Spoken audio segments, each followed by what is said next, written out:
2월 이제 한 달 동안은 우리가 하나님을 기쁘시게 하는 교회라는 초점을 맞추어서 교회가 하나님을 기쁘시게 하는 그런 공동체가 되기 위해서 가장 중요한 것들이 무엇일까? 그래서 한 4가지 정도를 말씀을 드리고 있습니다. 오늘은 두 번째 이제 해당되는 말씀입니다.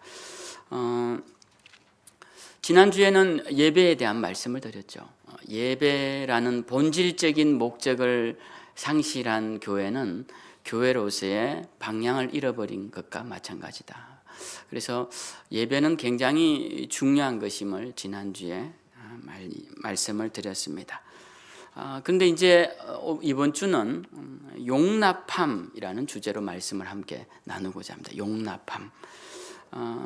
최근 우리 교회는 성도님들이 조금씩 늘고 주차장도 확장되면서 교회가 완만하게 성장을 이루어 가고 있습니다. 하나님께서 우리에게 많은 은혜를 베풀어 주신 것이죠. 교회가 공간이 넓어지고 성도 수가 많아진다는 것은 그만큼 교회의 그릇이 커졌다, 그런 의미일 수 있을 것입니다.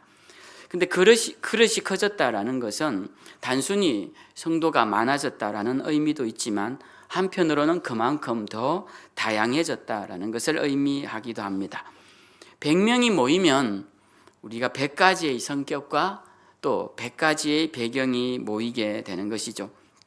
이렇게 다양한 사람들이 모여서 성장세를 이루어갈 때 그때 필요한 우리 신앙적 또 공동체적 태도가 무엇일까 생각해 볼 때 그것은 바로 용납함이 아닐까 이런 생각을 합니다. 아무리 넓은 공간과 또 좋은 건물이 있어도 서로의 다름을 품어낼 만큼의 마음의 공간이 없다면 그 교회는 이내 갈등으로 무너지고 맙니다. 하나님이 기뻐하시는 교회는 큰 건물을 가진 교회가 아니라 서로를 넓은 마음으로 품어주는 교회일 것입니다. 그래서 저는 오늘 하나님이 기뻐하시는 교회 두 번째로 용납함에 초점을 맞춰 말씀을 함께 나누고자 합니다. 오늘 본문에는 용납과 용서라는 말씀이 각각 나오고 있는데요. 저는 용납함에 조금 더 비중을 두고 설명을 드리고자 합니다. 그 이유는 우리가 용서라고 한다면 용서는 뭔가 큰 상처나 또 대단히 불행한 사건 뒤에 오는 대단한 결단을 요구하는 일일 때가 많죠. 사실 용서라는 것은 나에게 지은 죄가 명확한데 그것을 용서해야 하는 것이니까 굉장히 큰 마음의 결단입니다. 근데 사실 교회 안에서 우리가 이 구성원들 안에서 용서를 해야 할 만한 사람들은 거의 없다고 봐야겠죠. 또 용서를 할 만큼 그런 사람과 교회 생활을 하는 경우도 거의 없습니다. 그래서 실제로 교회 안에서 우리가 갈등이 일어나는 것들 대부분은 그런 용서할 만한 잘못한 일보다는 나와 조금 다른 견해, 나와 조금 다른 관점, 그리고 나와 조금 다른 태도, 삶의 방식 이런 것들로 우리는 갈등을 겪는 경우가 많습니다. 그래서 저는 오늘 용서라는 개념보다는 조금 더 좁은 개념이지만 용납이라는 개념으로 말씀을 나누고자 하고 오늘 성경에 나타난 용서에 대한 말씀들을 통해 우리가 왜 서로 용납하며 살아가야 하는지에 대해서 말씀을 나누고자 합니다. 여러분, 어떤 공동체든 사람이 모이는 곳에는 갈등과 어려움이 없을 수 없습니다. 그래서 서로 깨어지고 상처 주고 또 그래서 나누어지기도 하죠. 그러나 이 갈등들이 꼭 나쁜 것만은 아닙니다. 갈등들을 서로 잘 조화롭게 이해하고 관용하며 서로를 품어 안는다면 그 공동체가 더 나은 방향으로 나아가는 디딤돌의 역할을 하는 경우도 보게 됩니다. 제가 이것을 찾다가 좋은 하나의 예화를 찾았는데요. 일본에는 킨츠기라는 도자기 수리 기법이 있습니다. 이 킨츠기라는 도자기 수리 기법은 깨진 도자기를 풀이나 옷으로 붙이고 그 깨진 선을 따라 금가루나 은가루로 장식을 해서 아름답게 수리하는 공예술의 일종인데요. 우리 한번 사진을 한번 보겠습니다. 이게 킨츠기라는 도자기 수리 공법으로 만들어진 그릇입니다. 이렇게 아름답게 금색으로 선이 간 부분은 다 깨어졌던 부분이에요. 근데 이것을 붙여가지고 거기에 다시 금가루나 또는 은가루를 붙여서 이렇게 그릇을 만드는 기법입니다. 깨진 자국이 사라지지는 않지만 금으로 메워진 그 틈 덕분에 이전보다 더 가치 있는 작품이 되기도 한다고요. 심지어 귀한 손님에게 정성을 표현하는 의미를 담아 일부러 킨츠기로 수리한 그릇에 음식을 내어주기도 한다고 합니다. 교회 공동체도 마찬가지입니다. 갈등이 없을 수 없고 다름이 없을 수 없습니다. 그러나 더 중요한 것은 그 다름의 틈을, 그 사소한 갈등의 금을 이해와 관용이라는 은과 금으로 메울 때 하나님이 기뻐하시는 아름다운 교회가 된다라는 것입니다. 하나님이 기뻐하시는 그런 용서와 용납이 있는 교회가 되어야 하는 이유를 오늘 성경은 우리에게 분명하게 제시하고 있는데요. 오늘 13절에 보면 이렇게 말씀합니다. 누가 누구에게 불만이 있거든 서로 용납하여 피차 용서하되 주께서 너희를 용서하신 것 같이 너희도 그리하라 라고 말씀을 합니다. 자, 여기서 우리가 용서를 해야 하는 첫 번째 이유가 나오고 있습니다. 오늘 성경 본문에서 우리가 상대를 용서하고 용납해야 하는 이유를 뭐라고 하시느냐 하면 주께서 너희를 용서하셨기 때문에 너희도 그리해야 한다라고 이 골로새서를 기록한 사도 바울이 가르쳐 주고 있습니다. 여기서 주님이 우리를 용서하시다라고 할 때 이 용서라는 단어가요, 카리조마이라는 단어인데 이 카리조마이는 어디서 왔냐면 카리스라는 은혜라는 동사에서 나왔습니다. 은혜라는 명사에서 나왔죠. 카리스. 여러분, 이 카리스라는 말씀은 많이 익숙할 텐데요. 이게 은혜라는 말씀이 용서라는 단어와 이어진다라는 것입니다. 그러니까 우리가 은혜라는 단어를 많이 쓸 때 그 받은 바 은혜가 큽니다 라고 할 때는 우리가 주님께로 받은 바 용서가 큽니다, 용서받은 사실이 너무 큽니다 라는 의미라는 것입니다. 그래서 은혜를 받은 사람은 주님께로부터 받은 용서를 확신하고 그리고 그 용서받은 것을 통하여서 우리도 우리에게 작은 죄를 지은 사람들을 용납하고 용서해야 한다는 것입니다. 예수님은 주기도문에서 이것을 굉장히 강조하셨는데요. 이 순서를 바꾸어서 우리에게 외우라고 하십니다. 뭐라고 하시냐면 우리가 우리에게 죄 지은 자를 사하여 준 것 같이 우리 죄를 사하여 주옵시고 이렇게 기도하라는 거예요. 그러니까 우리는 오늘 골로새서는 이렇게 말씀하죠. 주님께로부터 받은 바 용서를 기억하여 우리도 용서하는 자가 되라. 이게 맞습니다. 그죠, 순서가? 근데 주님은 우리에게 뭐라고 말씀하시냐면 너희가 너희를 용서한 것처럼 하나님도 너희를 용서해달라고 그렇게 기도를 하라는 것입니다.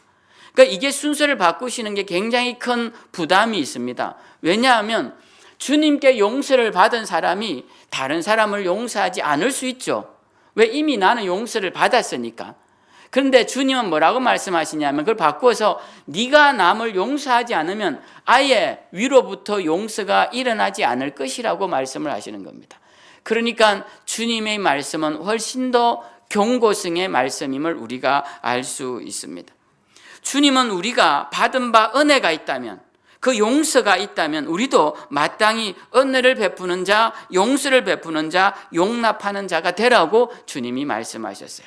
주님은 이 부분을 굉장히 강조하셨는데요. 그 강조된 예화 중에 하나가 마태복음 18장에 나옵니다. 마태복음 18장에 보면 1만 달란트 빚진 자가 나오는데요. 이 1만 달란트 빚진 자가 나중에 자기에게 빚진 100데나리온 빚진 자를 용서하지 않는 이야기입니다. 여러분 다 잘 아시는 내용이죠.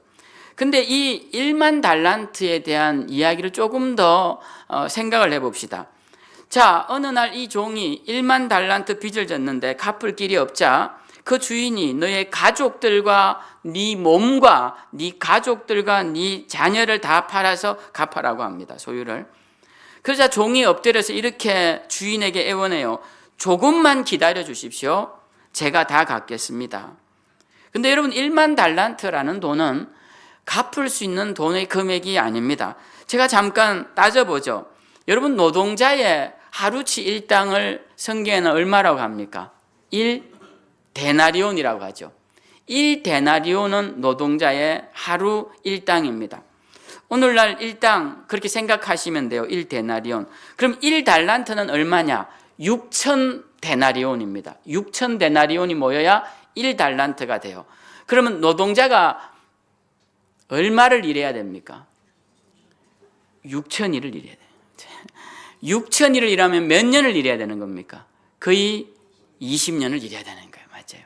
1달란트가 20년 동안 노동자가 일한 월급, 1년을 300일 일한다고 치면 20년 일한 노동자를 월급을 모은 게 1달란트입니다. 근데 오늘 이 사람은 얼마를 빚졌습니까? 1만 달란트를 빚졌어요. 그러면 몇 년치 월급입니까? 계산이 안 되죠. 20만 년입니다. 20만 년. 20만 년 동안 일해서 그 월급을 하나도 안 쓰고 모은 돈이 1만 달란트예요.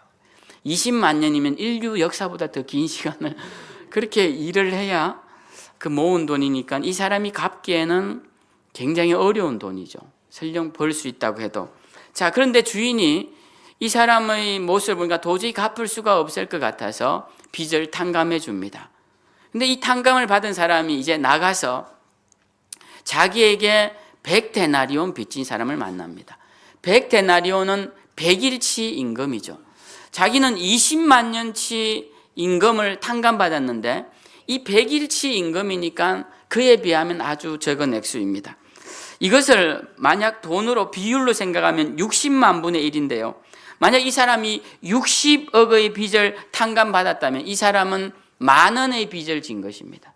그러니까 60억 탕감받은 사람이 어느 날 길 가다가 10,000원의 빚을 진 친구를 만나서 이 사람의 빚을 탕감해 주지 않고 감옥에 넣는 이야기가 마태복음 18장에 나옵니다.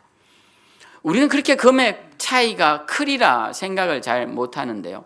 이렇게 금액을 정확하게 생각해 보면 이 사람이 얼마나 악한지 알 수가 있습니다. 근데 이 비유는요, 이 악한 사람이 바로 주님이 우리를 향해 하시는 말씀입니다. 우리가 주님께로 받은 그 빚의 탕감의 액수라는 것은 어마어마한데 우리는 작은 것도 하나 탕감해 주지 못하고 용서해 주지 못하고 용서는 불구하고 용납도 해주지 못하는 삶을 살아갈 때가 많다라는 것입니다. 여기서 우리가 서로를 용납해야 하는 이유가 나옵니다. 왜 그럴까요? 우리는 더 큰 빚을 탕감받았기 때문입니다. 누구로부터? 우리 주님으로부터 말입니다. 그러니 우리는 서로를 용납하고 서로 이해하고 관용하며 나아가야 합니다. 공동체 구성원들은 더더구나 그래야 합니다. 저 사람이 저렇게 행동하면 그럴 수도 있겠구나. 내가 알지 못하는 무슨 이유가 있을 수도 있겠구나. 우리 그리스도인들은요, 대화 자체를 이해함의 목적을 두고 대화를 시작해야 합니다. 목적 자체가 아예 이해의 목적을 두고 대화를 하셔야 된다는 것입니다. 그래서 우리가 대화를 하다가 저 사람의 이야기가 전혀 설득력이 없어도 그럴 수 있겠네요. 또 그냥 핑계거리는 게 눈에 보여도 그럴 수 있겠네요. 또 심지어 말도 안 되는 이야기 같아 보여도 그래 그럴 수도 있겠네요 하고 용납해 줄 줄 아는 사람들이 되어야 합니다. 그런 사람들이 모인 공동체가 될 때 그 공동체는 편안하고 아름답고 사랑이 넘치는 공동체가 된다라는 것입니다. 용납이라는 것은 내 인격이 훌륭해서가 아니라 내가 받은 탕감의 크기가 압도적이기 때문에 그것을 기억할 때 나오는 감사의 반응이 바로 용납함이라는 거예요. 그래서 사람이 용납하지 못하고 자꾸 비판하고 비난하고 갈등을 빚는 사람들은 그 내면을 자세히 들여다보면 하나님으로부터 받은 바 은혜에 대한 감사가 밑바닥에 드러나고 있기 때문에 그렇다는 거예요. 그것이 없기 때문에 그렇다라는 것입니다. 그래서 우리는 용납할 줄 아는 사람, 더 나아가서 용서까지 갈 수 있는 자들이 되어야 합니다. 우리가 용납을 넘어 용서까지 갈 수 있는 이유가 바로 우리 주님의 용서가 있기 때문이죠. 주님은 우리를 용서하시기 위해 십자가에 달리셨고 우리 죄를 용서받도록 하기 위해 십자가에 달려 대신 죽으셨습니다. 그렇기에 예수 그리스도를 믿는 그리스도인이라면, 그분의 용서의 은혜를 받은 자들이라면 우리도 용납과 용서를 이룰 수 있는 자들이 되어야 할 것입니다. 구약 성경에는 예수님의 모습을 예표로 드러내는 몇몇의 사람들이 나옵니다. 그 중에 한 명이 요셉인데요. 요셉의 삶은 창세기에서 아브라함의 모리아 사건에 버금가는 드라마틱한 사건입니다. 그 아브라함이 이삭을 바치는 사건도 예수 그리스도의 기독론적 예표가 되는 가장 분명한 사건인데요. 그와 더불어서 이 요셉도 마찬가지입니다. 창세기는 그 50장에서 많은 분량을, 10장이 넘는 분량을 요셉의 이야기에 할애하고 있습니다. 그래서 여러분, 요셉의 이야기를 읽으면 우리에게 큰 감동을 느끼게 하죠. 그 요셉이 형들과 그 사랑하는 동생과 만나는 장면은 정말 읽어도 또다시 눈물을 글썽이게 하는 감동적인 이야기입니다. 우리는 요셉 그러면 굉장히 사랑을 많이 받고 자란 행복한 어린 시절을 보냈을 것이라 생각하지만 사실은 요셉의 삶을 자세히 들여다보면 그는 굉장히 불행한 삶을 살았습니다. 그의 어머니는 두 번째 부인이었고 그분마저도 자기 동생을 낳다가 죽어버립니다. 그러니까 이 요셉은 남아있는 사람이라고는 엄마의 생명과 바꾼 자기 친동생 하나와 그리고 위로부터는 배다른 형제, 시기와 질투가 가득한 배다른 형제 10명이 있었습니다. 그러니까 요셉의 어릴 적 삶이라는 것은 굉장히 불행한 삶이죠. 늘 품어주고 안아줄 어머니가 없는 삶이었으니, 그리고 자기가 늘 근심스럽게 봐야 할 어린 동생이 있었으니 요셉의 삶은 순탄치 않았습니다. 그는 어머니의 사랑을 배우기 전에 먼저 동생에 대한 책임감부터 배우며 형들의 구박 속에서 오직 아버지만 바라봐야 하는 불행한 삶을 살았던 것입니다. 그나마 아버지의 사랑으로 겨우 버텼지만 그마저도 얼마 못 가 형들의 미움 때문에 이집트의 상인들에게 노예로 팔려가게 되죠. 그리고 그곳에서도 그는 평탄치 못한 삶을 살게 됩니다. 억울한 누명을 쓰고 감옥에 갇히게 됩니다. 그 감옥에서도 많은 고생과 우여곡절을 겪게 되죠. 그런데 그런 고생 가운데서도 그의 마음에는 확신하는 게 있었습니다. 첫째는 하나님이 나를 보고 계신다는 것이에요. 그의 마음엔 늘 그것이 있었습니다. 그렇게 시간이 지나고 우여곡절을 겪던 중에 드디어 그는 여러분들이 잘 아시는 대로 이집트의 왕 다음 가는 총리가 됩니다.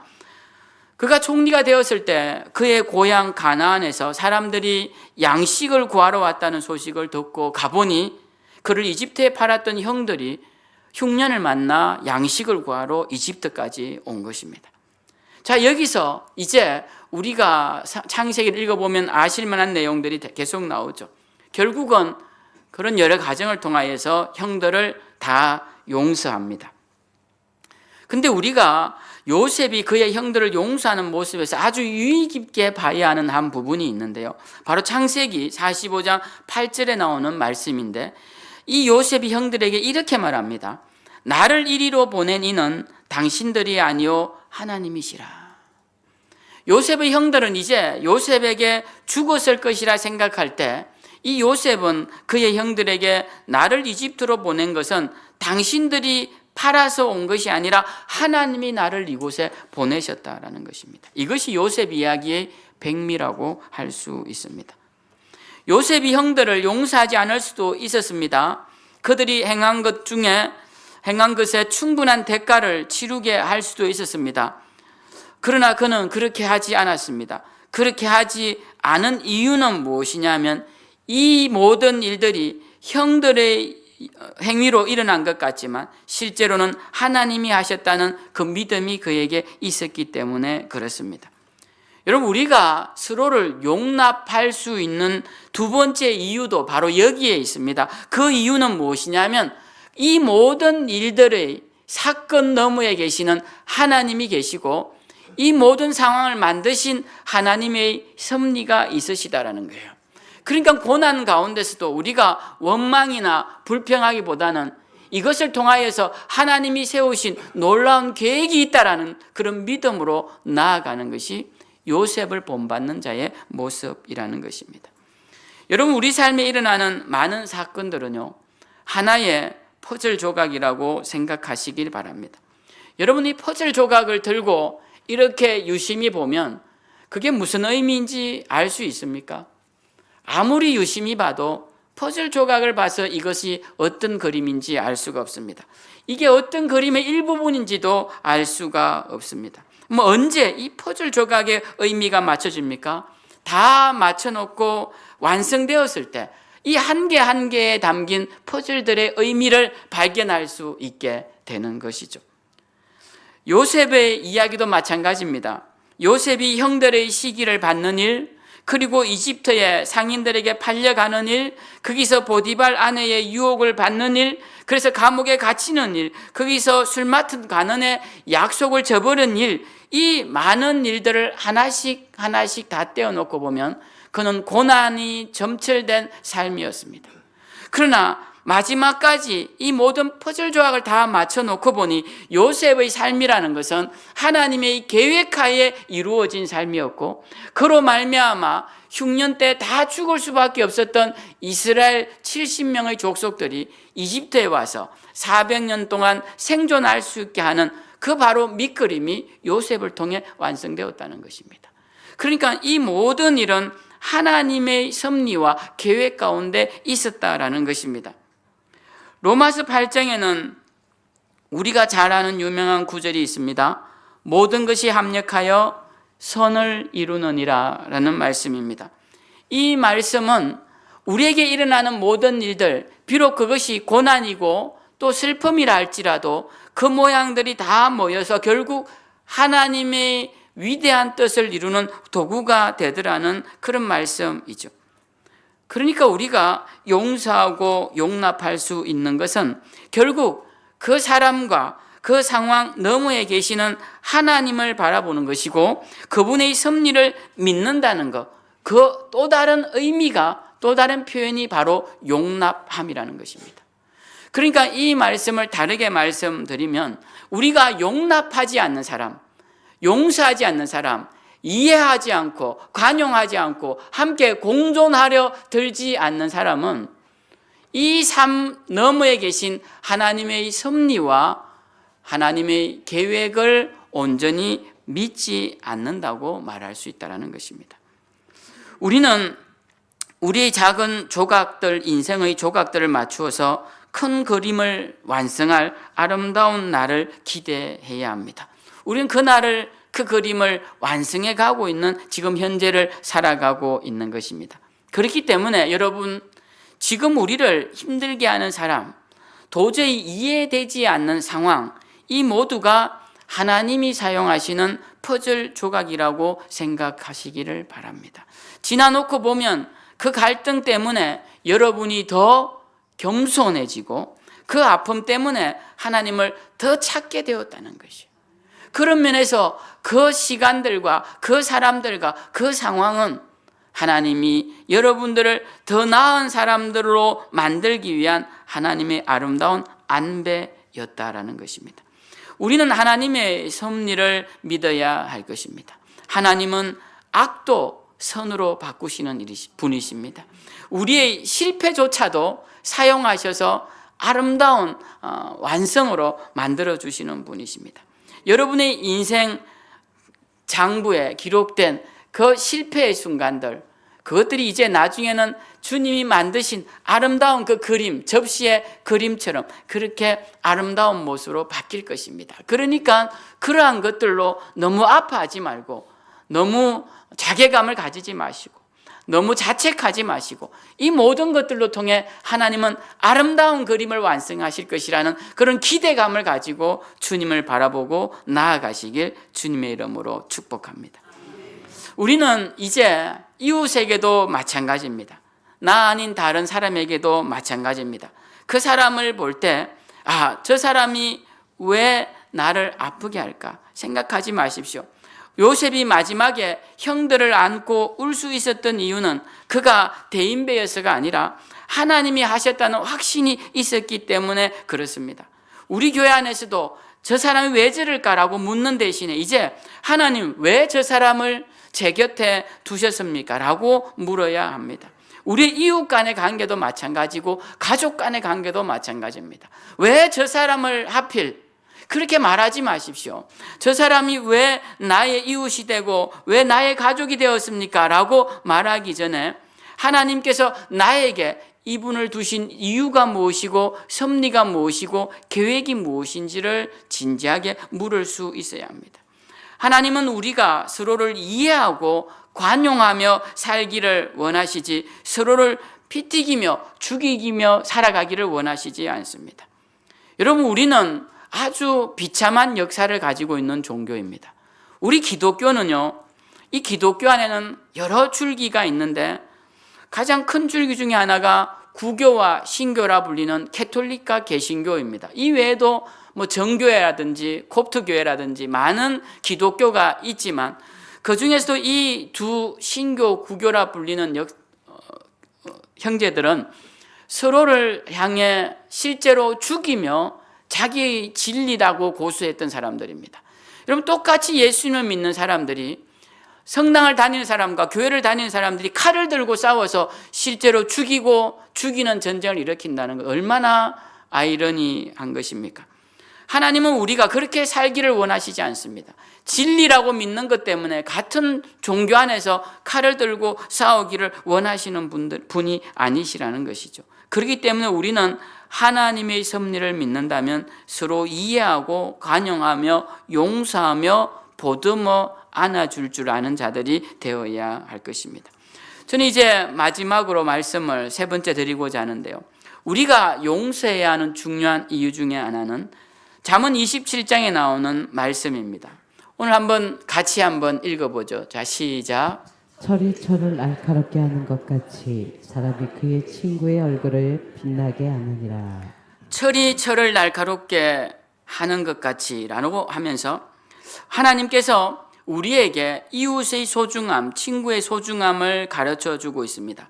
여러분, 철이 날카로워지게 하려면 철과 철을 이렇게 바닥에 놓는다고 해서 절대 날카로워지지 않습니다. 이때 철이 철을 날카롭게 한다는 것은 부딪히게 한다는 의미가 그 속에 들어가 있죠. 철이 철을 날카롭게 하려면 반드시 일어나는 것이 마찰과 소음입니다. 조용할 수가 없어요. 어떤 분들은 우리 교회 이야기는 아니지만 교회를 이래저래 다니시는 분들 중에 이런 이야기를 합니다. 목사님, 교회 가면 왜 이리 시끄러운지 몰라요. 사랑으로 하나 되자고 그렇게 말은 하면서 서로 막 다투고 나누어지는 일들이 다반사입니다라는 이야기를 하는 경우를 제가 많이 들었습니다. 그러나 여러분, 대장간에 갔는데 조용한 대장간이 있습니까? 대장간에는 연장을 이제 만들기 위해서는 새망치 소리가 끊이지가 않죠. 대장간이 조용할 수 없듯이 사람이 모이는 것은 조용하기가 어렵습니다. 교회 공동체도 마찬가지예요. 각기 다른 성격과 배경을 가진 사람들이 모이면 부딪히는 것이 필연적입니다. 저도 여러분들이 제 목양해야 할 성도님들이지만 저도 가끔씩 보면 어떻게 저렇게 행동할까라는 전혀 이해되지 않는 행동들이 있습니다. 그렇지만 그것이 비판의 대상이 아니라 이해할 수 있는 부분, 그분의 삶이 있겠구나 라고 배려할 수 있는 부분까지 나아가게 되는 것이죠. 우리는 서로가 다르지 않아서 조용한 것이 아닙니다. 서로 이해하고 관용할 때 우리가 하나가 되는 것입니다. 우리는 부딪히지 않을 수가 없습니다. 그러나 공동체가 잘 자라가려면 부딪힘을 어떻게 이해하고 문제 앞에서 어떤 태도를 취하느냐가 더 중요하다라는 것입니다. 우리는 부딪힐 수 있습니다. 갈등을 겪을 수도 있습니다. 때로는 이해가 되지 않는 상황에 맞닥뜨릴 수도 있습니다. 그런데 그럴 때 우리는 생각해야 합니다. 하나님은 왜 우리를 부딪히게 하실까? 하나님은 왜 저 사람을 나에게 보내셔서 저렇게 마음을 아프게 하고 괴롭게 하실까? 그 질문에 대한 대답은 여러분 각자가 낼 수 있겠지만 아마 보편적인 대답을 찾으면 이럴 것입니다. 그것은 우리 안에 있는 자아의 불순물을 제거하고 우리를 더 날카롭고 유능한 하나님의 도구로 만드시기 위한 하나님의 배려일 가능성이 크다라는 것입니다. 우리는 나를 불편하게 하는 사람을 피하고 싶어 합니다. 그래서 그 사람과 함께 있고 싶어 하지 않습니다. 그래서 때로는 그 사람과 이별을 고하고 그 공동체와 이별을 고하기도 합니다. 그러나 여러분 다르게도 생각해 봐야 합니다. 하나님이 나를 이 불편한 상황에 몰아넣으신 것은 내가 좀 더 깎이게끔 하기 위하여 나를 이곳으로 보내셨구나라는 생각을 해야 한다는 것입니다. 용납이라는 것은요, 상대의 거친 면이 나를 깎아낼 때 하나님이 나를 빚고 계심을 믿고 그 자리를 지켜내는 그까지가 용납함입니다. 용납함이라는 것이 바로 그 자리까지 이어진다라는 것이죠. 나를 아프게 하는 그 성도가 사실은 나를 예수님 닮은 모습으로 날카롭게 벼려주는 하나님의 선물일 가능성도 크다는 것을 우리는 깨달아야 합니다. 우리는 결혼해서 사랑해서 부부를 생활을 할 때도 그 생각을 하게 되죠. 나를 가장 빛나게 하는 사람이 나의 아내고 나의 남편입니다. 그렇지 않습니까? 그러나 때로는 나를 빛나게 하기 위하여 나를 가장 아프게 하는 사람도 나의 남편이고 나의 아내입니다. 그걸 모른다면 참으로 어리석은 일이죠. 그걸 모르고 결혼 생활하는 사람은 아무도 없을 것입니다. 그렇기 때문에 우리는 공동체 안에도 마찬가지입니다.